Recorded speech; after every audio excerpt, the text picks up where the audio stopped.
Terrifying footage of a man leaping for his life in that huge Northwest Oklahoma wildfire. Oklahoma searches for solutions to the prison overcrowding, and the state is rocked by another quake. This is OU Nightly.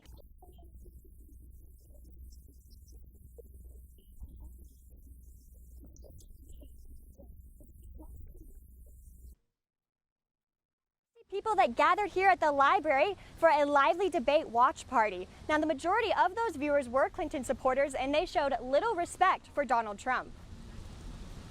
The third presidential debate may have kept quiet, but the OU watch party was anything but. Clinton and Trump supporters laughed and cringed as the candidates battled it out. This mostly left-leaning crowd at OU's debate watch party had high hopes. I get to vote now, and I get to participate in this. I don't have to hear about my parents voting. I can have my own opinions, have my own say. And low expectations. I thought it was poor in the respect of Mr. Trump's performance. The high-profile debate drew students who can't even vote in the election, but wanted to see the chaos anyway. I actually came here in America specifically in the second semester because it was the national election, and it's absolutely interesting to see how the whole country gets absolutely taken over by politics every 4 years. Before the 90-minute debate, viewers from both parties had a debate of their own. Doom for Trump is already spelled even if nothing changes here. Samuel Workman, an associate professor in the OU Political Science Department, monitored and led the discussion.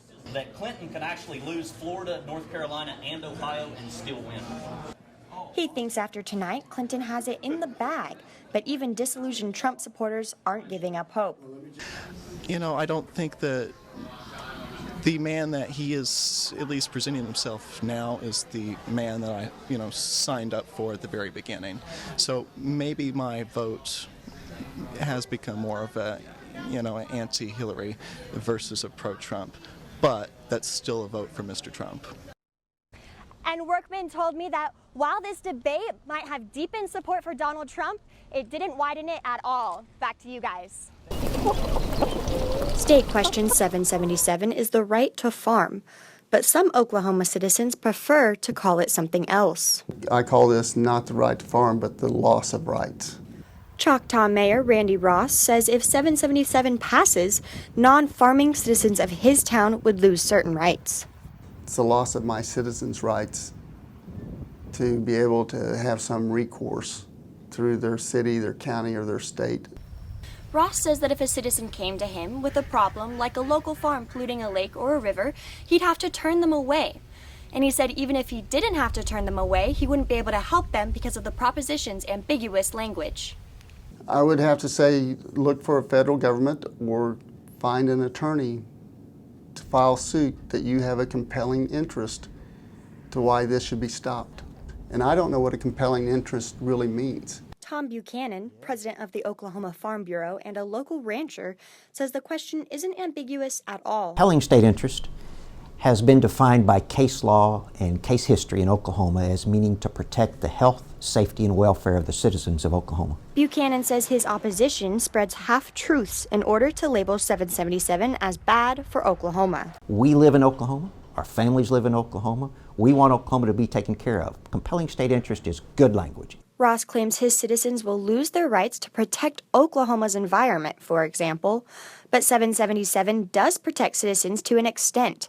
It grandfathers in any state statutes, city ordinance, or zoning that was in effect by December 31st, 2014. Anna Whitney, OU Nightly. Back here on campus, we found that OU students are watching what's happening in Belgium. They're expressing concerns about the violence abroad and well aware that we're not immune from terror here at home.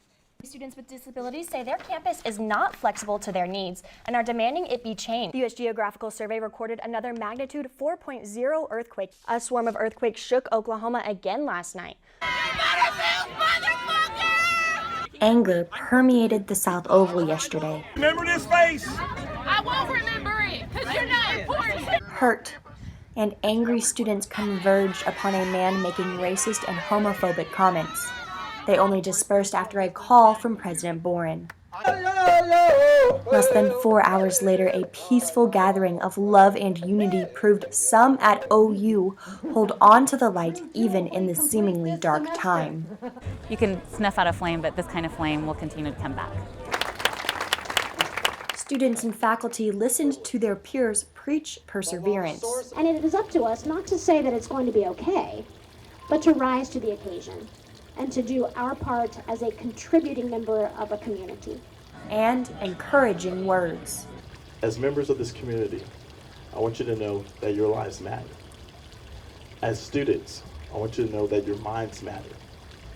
And as fellow human beings, I want you to know that your hearts matter. As the night ended, participants wrote words of love and hope on luminarias that would stay there all night. Anna Whitney, OU Nightly. Well, after the fires earlier this week, that rain is certainly welcome. Yeah, right. Thank you, Jordan.